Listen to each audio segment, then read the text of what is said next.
Con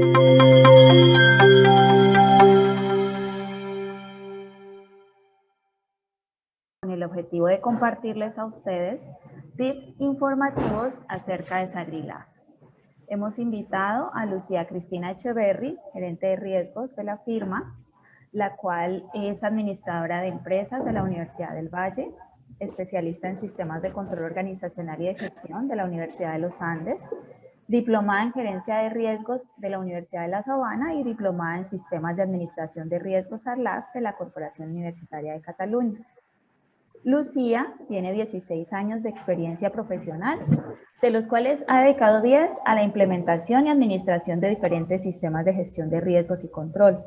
COSO, ISO 31000, SARLAF, corrupción, soborno, riesgos de fraude, riesgos operativos, SOX, Sarbanes-Oxley. Lucía, buenos días. Muchas gracias por darnos este espacio.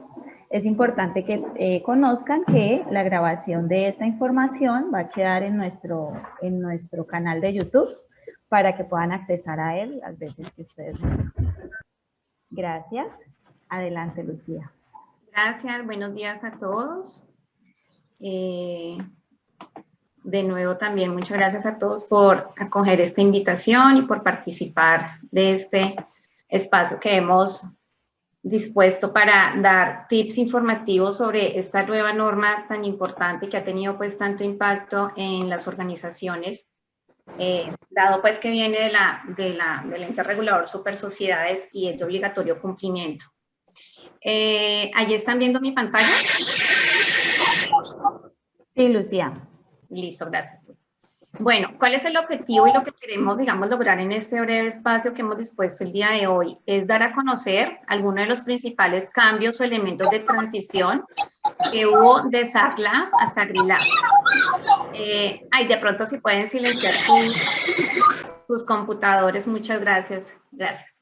Entonces, digamos que el objetivo es que tanto las personas que ya estaban obligadas a cumplir con esos requerimientos que antes se llamaba SagLab, tanto los que ahorita están requeridos a partir de diciembre del año pasado con el SagriLab, conozcan cuáles han sido los principales cambios para que conozcan, digamos, la evolución que ha tenido esta normativa y, digamos, la importancia que cada vez más le está dando las super sociedades y los entes reguladores a este tema con el ánimo de que asimismo las empresas evolucionen en la implementación de todas estas políticas y que a su vez redundan y lo que quieren promover es que haya un fortalecimiento del gobierno corporativo de las organizaciones independiente de su tamaño.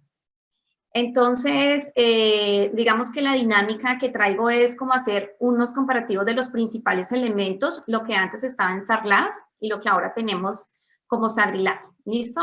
Digamos que son algunos, la norma obviamente contiene muchísimos más elementos y componentes que son sujetos de análisis. El objetivo también de estas charlas es que las continuemos haciendo cada 15 o cada 20 días, si ustedes así, digamos, lo quieren y lo necesitan, sigamos haciendo estas charlas informativas.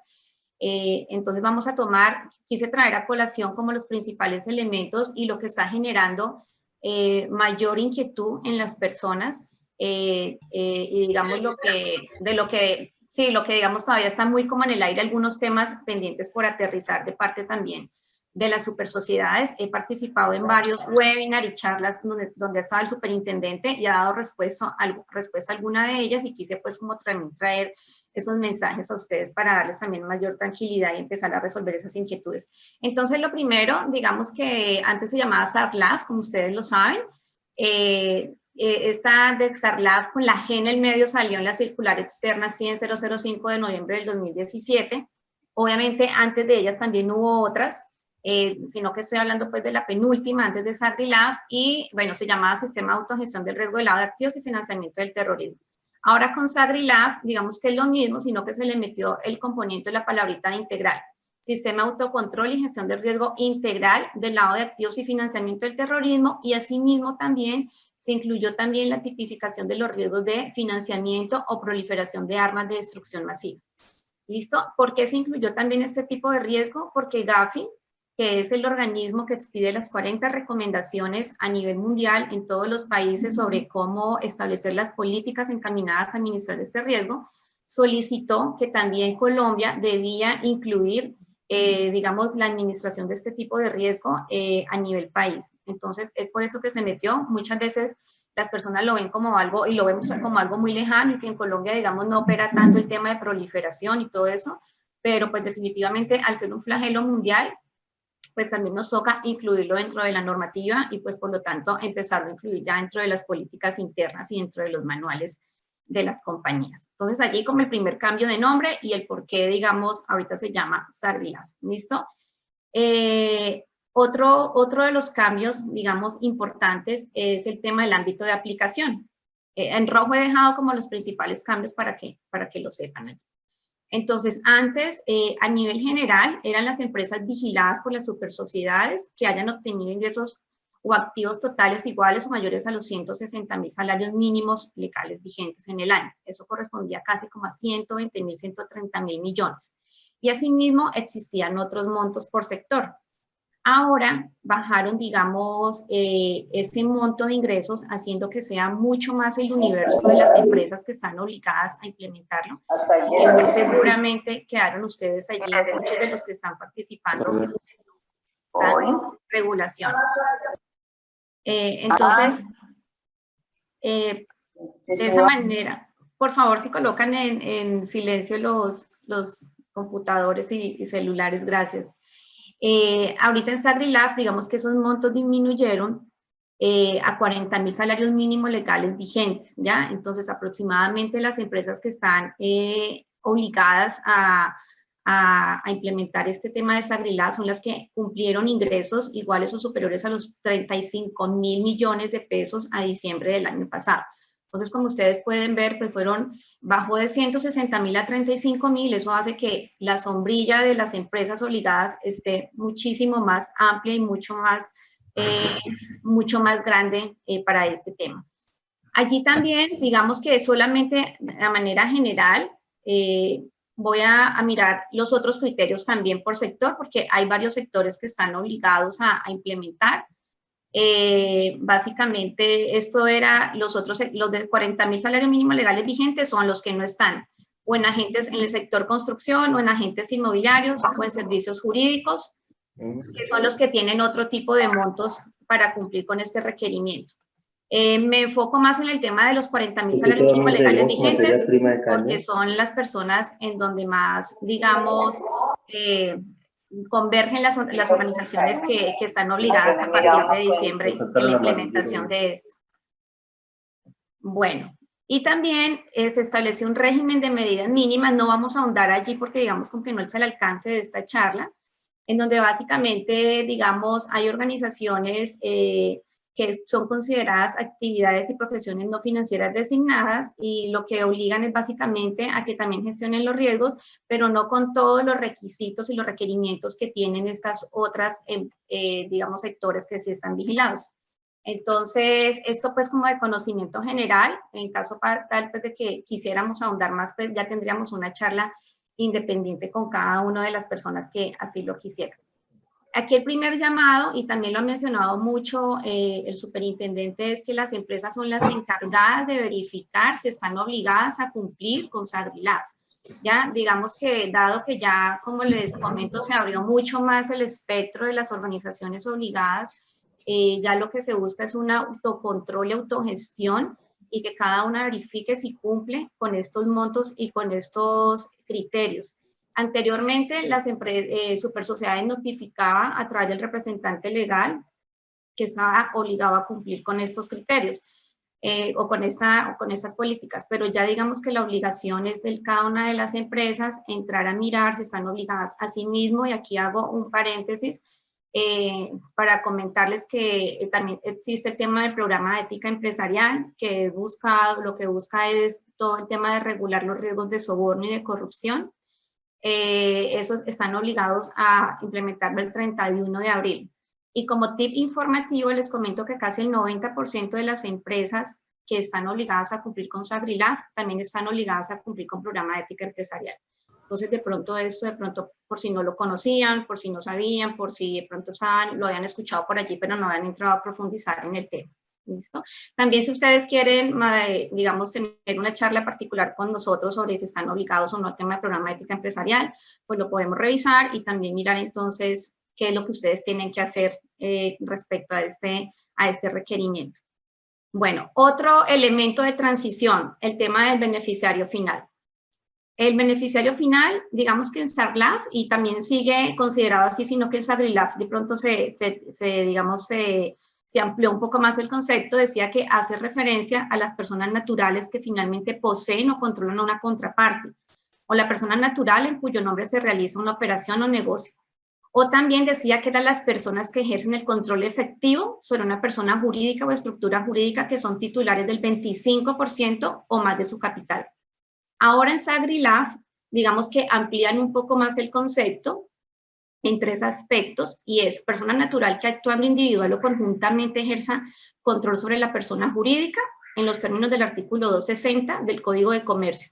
Digamos que aquí entra ya el Código de Comercio a jugar también un papel importante, o siempre lo ha jugado, sino que aquí ya le empiezan a mencionar muchísimo más. Y básicamente pues allí se están, digamos, también dirigiendo a todo el tema del representante legal. Asimismo, en el punto B dice, persona natural que actuando individual o conjuntamente sea titular directa o indirectamente del 5%. Entonces, como pueden ver bajo ese porcentaje, antes SAGLAF pedía que fueran estudiados o que se identificara el beneficiario final, que tuviera una participación igual o mayor al 25%, ahora en SAGRILAF ya lo bajó al 5%. ¿Listo? Y también dice, o que se beneficie de los rendimientos, utilidades o activos. Y también hace mención a que cuando no se identifica alguna persona natural en los numerales 1 y 2, es decir, en los puntos A y B, la persona natural que ostente el cargo de representante legal, porque digamos que había mucha dificultad cuando a veces habían compañías que digamos eran filiales de una empresa extranjera y lo que tenían aquí era digamos una oficina con 2 o 3 personas, pues se dificultaba digamos identificar quién era ese beneficiario final a nivel Colombia. Entonces allí lo que están diciendo es, listo, si no existe esa estructura societaria a nivel Colombia, pues hay que hacerlo también sobre la persona, digamos, que funja pues como representante legal de la compañía. Bueno, vamos a continuar aquí con los otros elementos. Aquí quería hacerles unos tips informativos sobre beneficiario final, que se pregunta muchísimo, y es el tema de las sociedades anónimas, cuando no dan información sobre, digamos, los accionistas, socios accionistas, porque no están en obligación de darlo.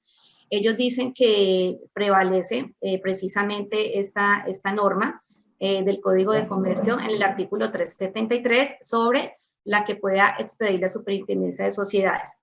¿Qué ha dicho el superintendente respecto a esto? Porque le preguntaron muchísimo este tema, de pronto las personas que vienen de SAGLAF entienden bien de lo que les estoy haciendo mención. Él decía, yo lo que recomiendo es que cuando ustedes no logran identificar o no les den información, digamos alguna multinacional pues que tenga operaciones en el extranjero, no les den información sobre el beneficiario final, lo que ustedes pueden hacer es hacer el análisis de ese cliente o de esa contraparte, establecer qué tan riesgoso puede ser o no el no tener información de sus beneficiarios finales, y una vez ustedes obtengan ese análisis y tengan como un veredicto, por así decirlo, como oficial de cumplimiento, escalen este resultado a la junta directiva para que haya una decisión solidaria sobre, digamos, la pertinencia o no de vincular a esa contraparte. Y por lo tanto, pues, obviamente, a esos beneficiarios finales que no están identificados. Y otra recomendación que sí sale de nosotros como consultores a nivel de Russell es que también ustedes soliciten una certificación a la contraparte en donde certifiquen, valga la redundancia, que tienen su condición de sociedad anónima y obviamente pues hacen uso de ese derecho que tienen de no exponer los nombres de los socios accionistas, pero que yo como representante legal de esta compañía o yo como oficial de cumplimiento puedo dar fe de que ninguno de ellos se encuentran incluidos en listas vinculantes o se encuentran incursos pues en actividades delictivas o problemas judiciales, en caso tal pues también de que queramos ir un poco más allá. Entonces quería compartirles esos tips. También hay otro tip súper importante de tener en cuenta que digamos ha salido a la luz con todos estos temas, con tantas inquietudes que tienen las organizaciones, y es tener en cuenta la nota interpretativa C de la recomendación de 10 de Gafi, y es que cuando es una sociedad que, digamos, cotizan en bolsa, ellos también ya están siendo ya regulados y ya han revelado ya la información, por lo tanto, ellos pueden ser, digamos, exceptuados de hacer este tipo de análisis de quiénes son los beneficiarios finales. ¿Listo? Entonces, la excepción aplica para aquellos que están cotizando, pues, en bolsa. ¿Listo? También súper importante ese tip que de verdad no lo encuentran en ninguna otra parte así tan fácil. Bueno, si quieren ahorita vamos a ver, creo que preguntitas ya, al final las podemos revisar. Otro cambio u otro elemento de ampliación que hubo de SARLAF a SARLILAF fue la definición de persona PEP, o el concepto de PEP. En SARLAF, digamos que hacía referencia a los individuos que desempeñan funciones públicas destacadas o que por su cargo manejan o administran recursos públicos. Y se basaban en el decreto 1674 de 2016, que digamos hace la relación de todos los que son las personas PEP, ¿cierto? Allí nombran entonces a los ministros, a todos los miembros de las fuerzas militares, a secretarios públicos, bueno, todos los cargos públicos. Y ahorita en SARLILAF lo que hizo fue que se adicionó también el concepto de que las empresas deben tener en cuenta PEP de organizaciones internacionales, es decir, directores, subdirectores, miembros de juntas directivas, etcétera, y también los PEP extranjeros. Entonces, se tiene que tener en cuenta ahora en adelante también todo el tema de jefes de Estado, jefes de gobierno, ministros, subsecretarios, bueno, hay allí toda una serie también de relación de quiénes serían esas personas que ocupan esos cargos públicos a nivel internacional. Y allí también está muy relacionado con el tema de que las empresas deben tener también mayor diligencia sobre estas personas con las cuales se establecen relaciones contractuales y comerciales que están en jurisdicciones que son consideradas de alto riesgo. ¿Listo? Bueno, creo que siguen algunos allí con los audífonos o con el volumen abierto para que por favor lo silencien. Listo. Otro cambio, el tema de los factores de riesgo, o cambio no, se adicionó otro factor de riesgo. Antes se tenía que los factores de riesgo en SARLAF eran las contrapartes, productos, canales de distribución y jurisdicción, y en SARLILAF se consideran lo mismo, pero también incluyeron el tema de la actividad económica. O sea que para todo el tema de segmentación, que tanto pide la norma, también están pidiendo como incluir esa variable de la actividad económica que desarrolla la contraparte. Porque también en función de la actividad económica es que yo puedo establecer cuáles pueden ser las contrapartes que tienen mayor riesgo respecto a otras que no lo tienen. Y si está muy relacionado con el factor de riesgo producto, o sea, definitivamente ahí está muy relacionado, sin embargo hay casos en los que sí pueden estar separados. ¿Listo? En cuanto a la metodología ya de segmentación. Bueno, también tenemos el elemento de debida diligencia o conocimiento del cliente. Antes se mencionaba que eran los procedimientos de debida diligencia, pero no había una definición como tal de qué era debida diligencia. Esta nueva norma de SARLILAF ya incluye bien la definición de debida diligencia e inclusive hace un señalamiento también o resalta el tema de la debida diligencia intensificada. Allí digamos que esa palabra intensificada no me quedó en rojito. Entonces, dicen que la debida diligencia es el proceso mediante el cual la empresa adopta medidas para el conocimiento de la contraparte, de su negocio, de las operaciones y productos y el volumen de las transacciones que desarrolla. Y que la debida diligencia intensificada es el proceso mediante el cual la empresa adopta medidas adicionales y con mayor intensidad para el conocimiento de la contraparte, de su negocio, operaciones, bueno, etc.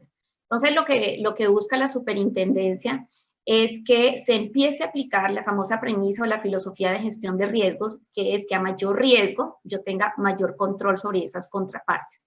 Y eso está muy relacionado con lo que también la norma menciona mucho a lo largo de toda la circular del enfoque basado en riesgos. Es decir, que aquellas contrapartes que yo identifique como que son más riesgosas en función de ¿qué? De la actividad económica que desarrollan, en función de la jurisdicción donde están, en función de los montos de transacciones con los que tenemos con ellos, pues yo sea mucho más diligente y vaya mucho más allá de los que de pronto puedo tener mayor tranquilidad y aplicar, por así decirlo, menores medidas de conocimiento. Digamos que este tema de la premisa de mayor riesgo, mayor control y de enfoque basado en riesgos, digamos que también tiene toda una serie de metodología, de teoría, de buenas prácticas que nos gustaría compartir con ustedes, y puede ser un tema también que nos puede dar para un webinar también, digamos, más adelante, e invitarlos para hablar de eso también, porque es también, digamos, una de las, como el corazón de toda esta norma de la gestión de riesgos del lado de activos y financiamiento del terrorismo. Bueno, y ya llegamos al tema de oficial de cumplimiento, que digamos que es el tema que más ha tenido inquietudes, que más ha puesto de cabeza a las personas a pensar, a saber cómo resolver y todo esto.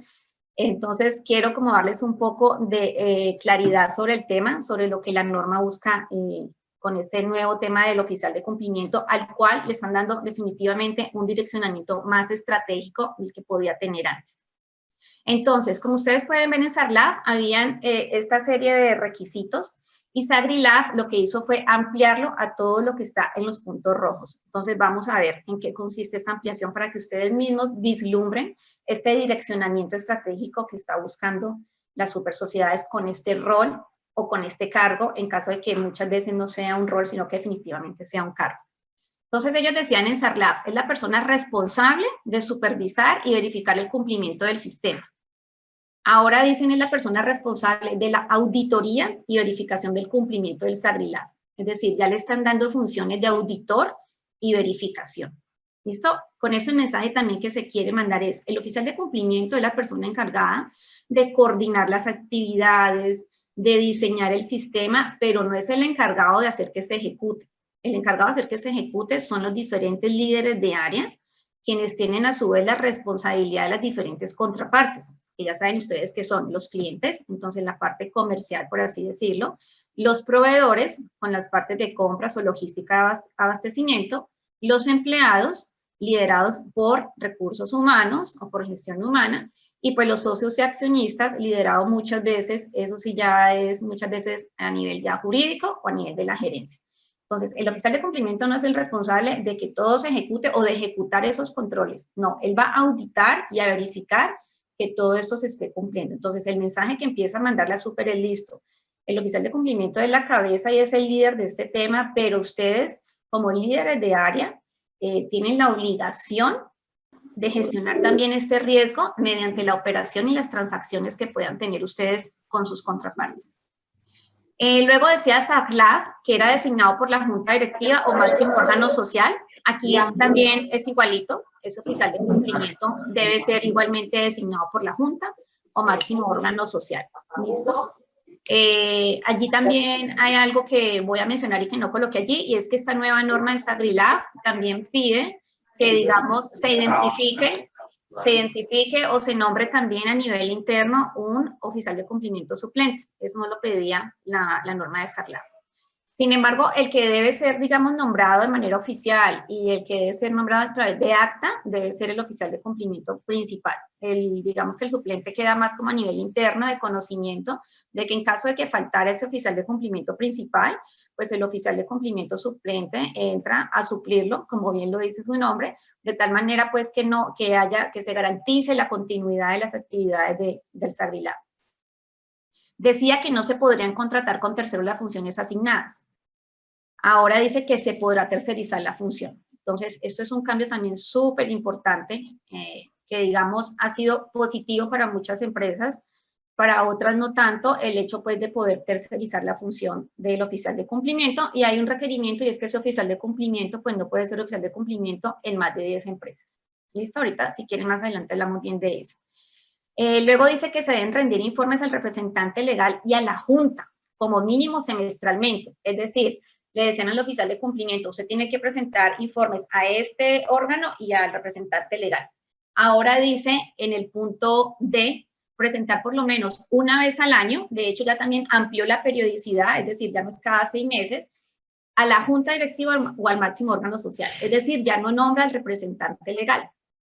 ¿Qué puede uno interpretar? Pues que la norma le está dando el mismo nivel, o lo está colocando en el mismo nivel al representante legal y al oficial de cumplimiento, para efectos de SAGRILAB, ¿no? Hablo de SAGRILAB, porque aquí ya no está mencionando que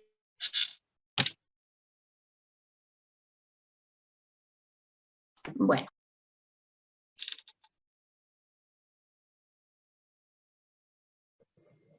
Perdón, señora Lucía, se le silenció el micrófono. ¿Ahí ya me escuchan? No, Sí, señora, gracias. Listo. Bueno. También decía que ese manual tenía que contemplar las funciones, responsabilidades, atribuciones, perfil, incompatibilidades e inhabilidades. Ahora la nueva norma SAGRILAF dice lo mismo, sino que es un poco más explícita porque también incluye el tema de conflicto de interés. Entonces dice, determinar de manera expresa el perfil, las incompatibilidades, inhabilidades, administración del conflicto de interés y las funciones específicas que se le asignan. Entonces, un nuevo elemento, también hay que, digamos, establecer el tema de conflicto de interés y ahorita yo les menciono el por qué se metió este nuevo elemento de conflicto de interés. Luego decía, SAGRILAF decía, gozar de capacidad de decisión, esta también dice lo mismo, estar en capacidad de tomar decisiones frente a la gestión del riesgo. Muy importante, ese es el direccionamiento estratégico del que tanto hablamos, que el oficial de cumplimiento pueda tomar decisiones en relación con el SAGRILAF o SAGRILAF. ¿Listo? Es decir, que en un momento determinado, si el oficial de cumplimiento considera que es de alto riesgo tener vinculado a un cliente determinado o a un proveedor determinado o un socio accionista determinado o a un empleado, él pueda decir y, digamos, levantar la mano sobre la conveniencia de, digamos, cancelar este contrato, este relacionamiento y ya que obviamente la decisión sea escalada a nivel de junta directiva, pero que yo como oficial de cumplimiento tenga voz y visibilidad en este tipo de decisiones y de análisis. También decía acreditar conocimientos de la operación de las empresas y de la administración de riesgos. Aquí ya que dice la nueva norma, tener un título profesional. ¿Por qué? ¿Qué está buscando? Que haya una profesionalización del tema. Muy probablemente lo que la super está observando, y de pronto uno también como consultor lo observaba, es que las organizaciones están designando oficial de cumplimiento a personas, digamos, de un nivel muy operativo, por así decirlo, muchas veces hasta de pronto no profesionales, porque como la norma no lo decía, y obviamente esto hacía que este tema, que es de un carácter estratégico, pues no tuviera esa visibilidad en la organización, sino que tuviera una visibilidad operacional. Ah, sí, es la persona que se encarga de supervisar que se diligencien los formatos de vinculación. Ah, sí, es la persona de revisar que se haga la consulta en listas. Y resulta que no. Aquí lo que se busca es que obviamente ese oficial de cumplimiento tenga un rol mucho más analítico dentro de la organización, en temas pues de SAGRILAF. Y también se dice acreditar experiencia mínima de 6 meses en cargos relacionados con la administración del SAGRILAF. Allí coloco un asterisco, ¿por qué? Porque el mismo superintendente en una charla en la que participé en estos días, o bueno, en varias en las que él ha estado, él dice que hubo un error conceptual de pronto allí con el tema de SAGRILAF, pero que, digamos, lo importante es que tenga cargos relacionados con la administración de riesgos, ¿ya? No necesariamente de SAGRILAF. Él dijo allí, vamos a sacarle una nota aclaratoria, con el tema de, porque obviamente SAGRILAF es nuevo y no podemos pretender pues que entonces ya tengan 6 meses, si apenas SAGRILAF salió de enero, entonces sí hubo, digamos, un error allí al momento de pronto ellos plantear este requisito. ¿Listo?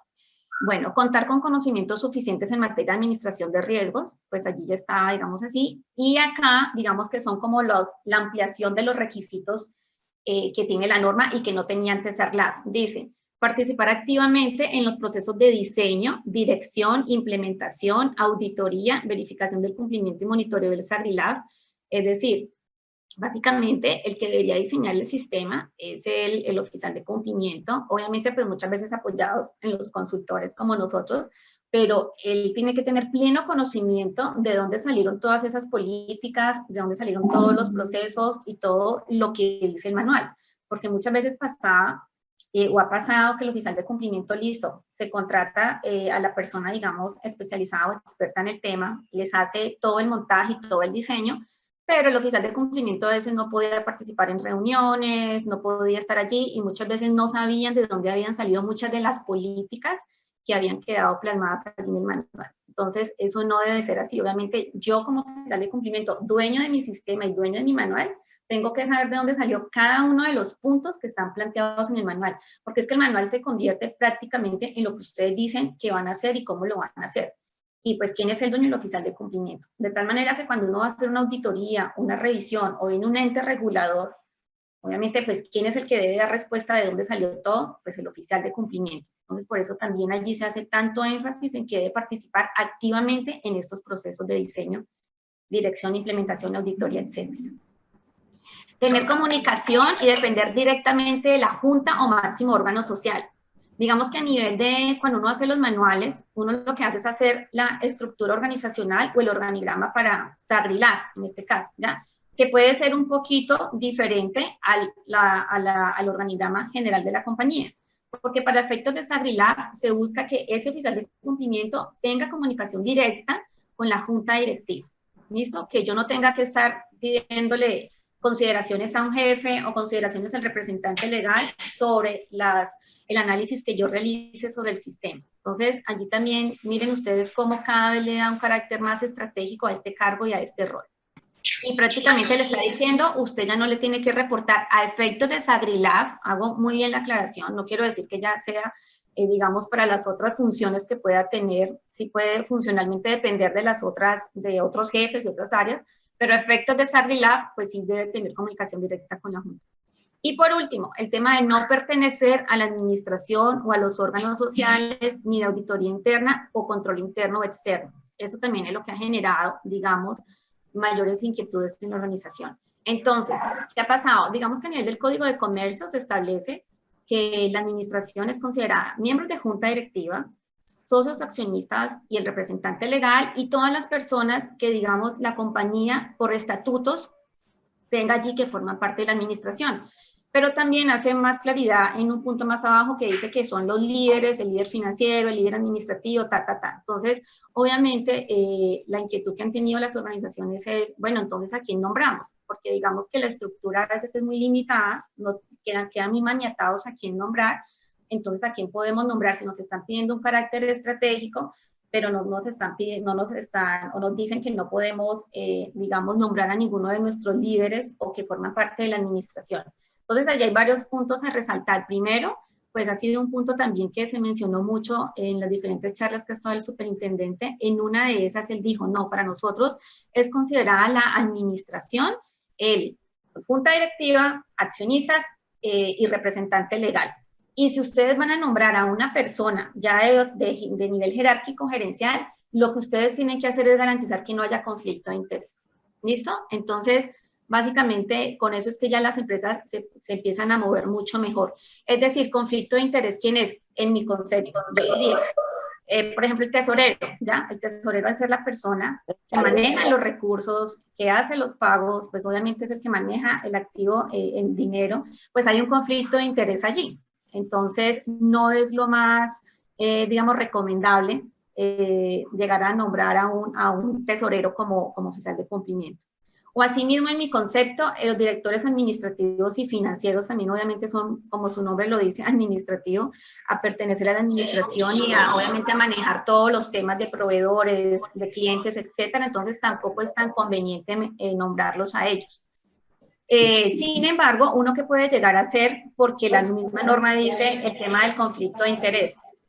Ustedes definitivamente tienen una estructura muy limitada. Toman la decisión de no tercerizar o de no llamar a una persona o de no, digamos, contratar a una persona exclusivamente para eso, lo que pueden llegar a hacer es establecer que esta persona fue nombrada oficial de cumplimiento y va a tener estos conflictos de interés y que, por lo tanto, en estos puntos que generan conflicto de interés, esa persona va a estar revisada y monitoreada permanentemente en esos aspectos. ¿Listo? En caso de que ustedes decidan no tercerizar. Entonces, todo esto es lo que conllevó a que la norma permitiera tercerizar. Pues el hecho de que, digamos, la profesionalización, el tema de la experiencia en la gestión de riesgos y el tema de que se busca la independencia o que no haya conflicto de interés en todo el desarrollo de las funciones del oficial de cumplimiento. ¿Listo? No sé si tengan inquietudes hasta allí. Ya casi vamos a terminar. Yo quería ver un poco no sé aquí cómo veo. Acá hay comentarios. Ay, qué rico. ¿Cómo amanece, Lisa? Tengo un momentico, Lisa. Julie, no sé si quieres, de pronto creo que hay preguntas o inquietudes. Bueno, Lucía, muchas gracias. Para todos, ¿alguna pregunta, alguna duda, algo que quieran aclarar? Estamos a su disposición en los próximos 3 minutos.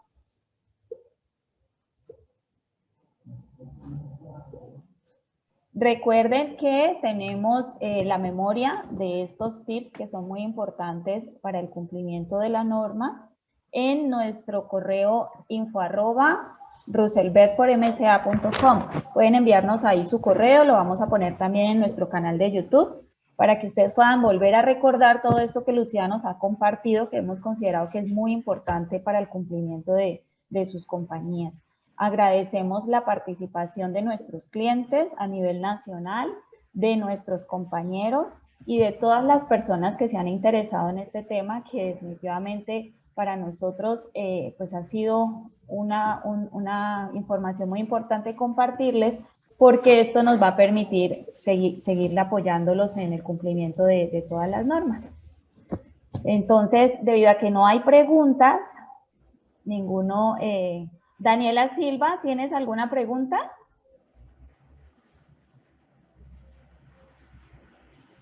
Sí. Yo tengo una pregunta.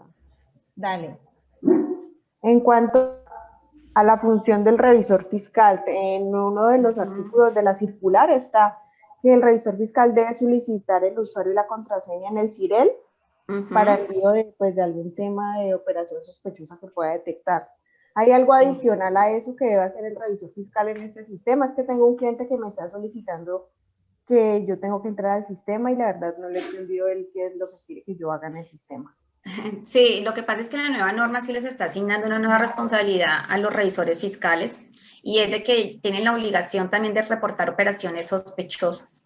Entonces, como las operaciones sospechosas se reportan a la UIAF a través de CIREL, y para poder reportar en CIREL hay que pedir un usuario. Entonces de pronto eso es lo que hace mención, ¿ya? Si tú eres revisora fiscal. Sí, señora. Entonces sí debes de solicitar un usuario en CIREL para que tú continúes reportando, digamos, las operaciones sospechosas que puedas evidenciar en tus clientes. O sea, sí les están asignando una nueva responsabilidad a los revisores fiscales allí. Hay una discusión con ese tema, la verdad, pues como no estoy metida en el gremio de contadores, pero creo que hay una discusión en ese tema porque muchos no están de acuerdo con esa nueva responsabilidad que les están asignando. Pero pues de momento la verdad no sé en qué va el tema. El caso es que la circular sí dice que ustedes como revisores fiscales deben empezar a reportar las operaciones sospechosas que empiecen a evidenciar en sus clientes, por así decirlo, pues son las personas a las que ustedes les hagan la revisión. Vale, muchas gracias. Vale. Sí, Vanessa, vamos a compartir la presentación al correo. Por favor, envíanos tu correo. Y también la vamos a publicar en nuestro canal de YouTube.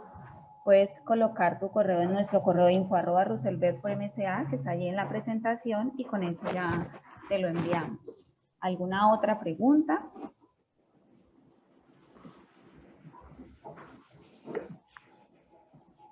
Listo, entonces damos por terminado este webinar que hemos preparado con mucho cariño para todos ustedes.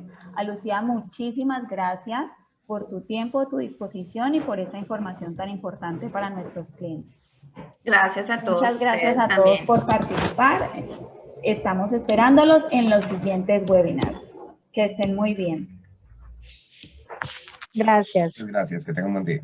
Gracias. Hasta luego.